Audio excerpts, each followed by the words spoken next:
Hello, everybody, and good morning. My name is Rachel Alexander, and I am an Immigrant Justice Fellow class of 2023. I work here in Washington, D.C. with Amica Center in the Unaccompanied Minor program.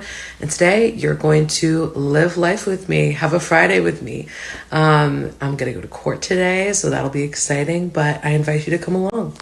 So as the day goes on, I would be more than happy for you all to drop some questions right over here about what life's like here in DC, what the fellowship's been like. It's been a full year for me now, so that is amazing. But yeah, absolutely anything you're curious about, let me know.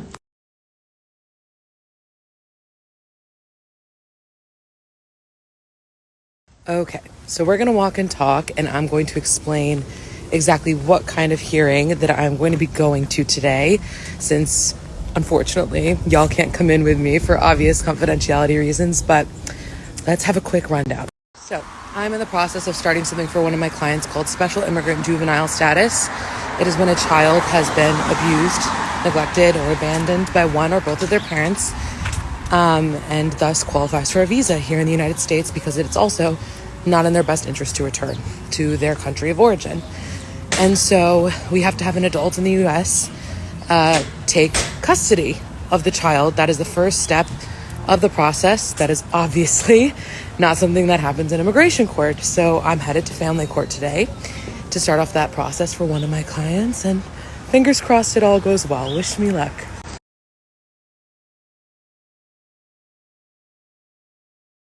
So just got out of court.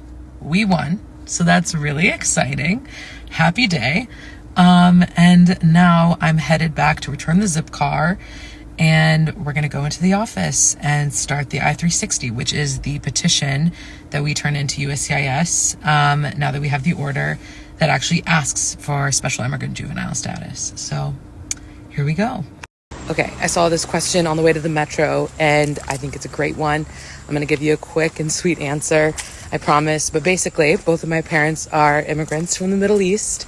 And so obviously immigration's very near and dear to my heart in that way. But I also began to realize just how capricious it can be with the changing of administrations. I was an undergrad during the Trump administration and witnessed firsthand the Muslim ban, the separation of children from their parents at the border. And I wanted to make a change, and I wanted to be part of something positive that would be helping people. And so that is how I got here.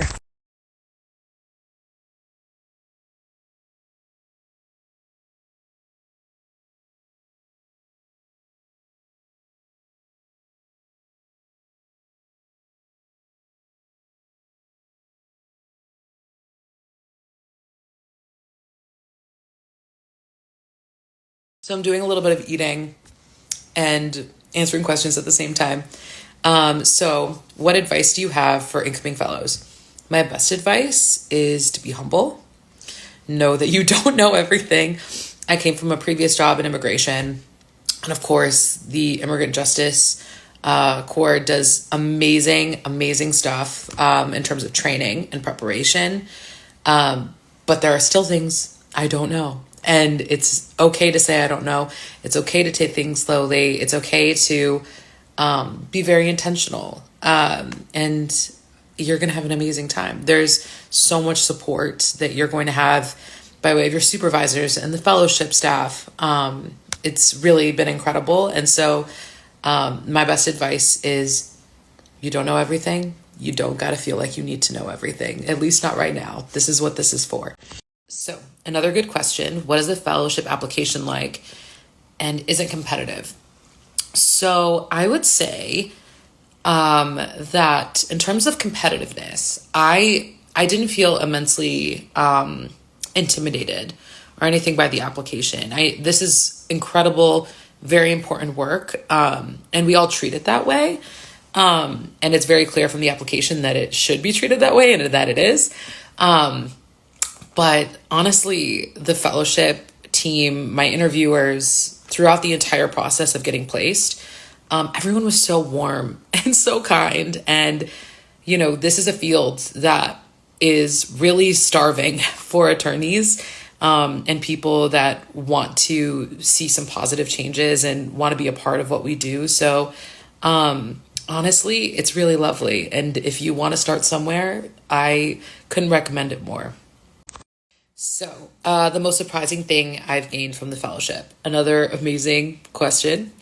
So I think at the moment, what I think is the most surprising thing is just how much knowledge of family law I'm gaining in Virginia right now. I've been working on quite a few SIJS cases. And so it's been really cool to get that expertise and to feel very confident, slowly but surely, in how a court hearing is going to go and what a judge is going to say and what things should look like. And so it's been really cool gaining that confidence and feeling more and more sure of myself as an attorney. I mean, obviously, that was always going to come with time, but it's been really cool getting to see it happen in an area of law I didn't necessarily think I was going to gain that expertise in, doing immigration. Another great question. I would say that at the moment, I'm about a year into my fellowship, and so I don't have a ton of cases.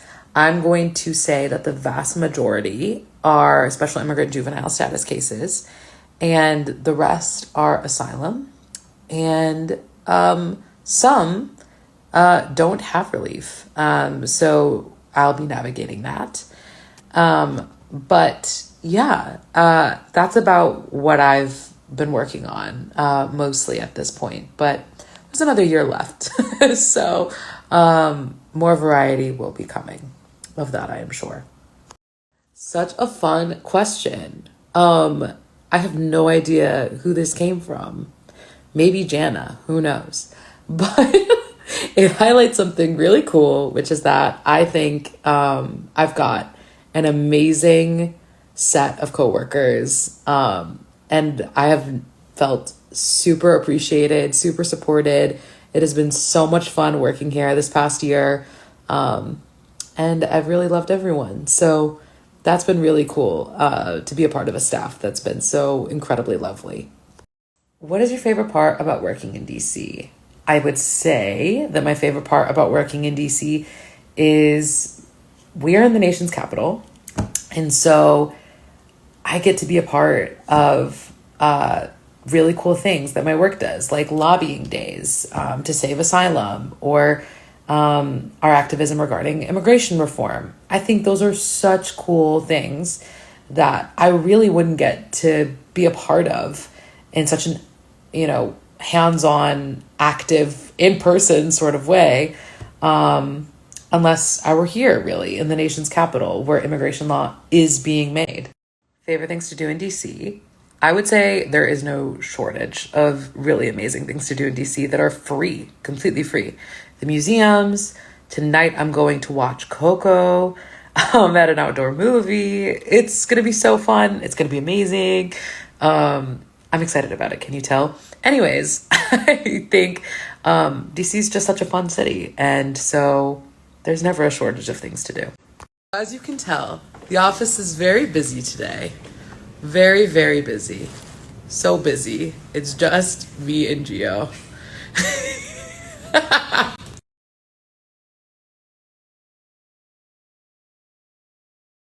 Alrighty, y'all. I'm about to turn in the I-360 over at USPS, and it's a wrap on my day.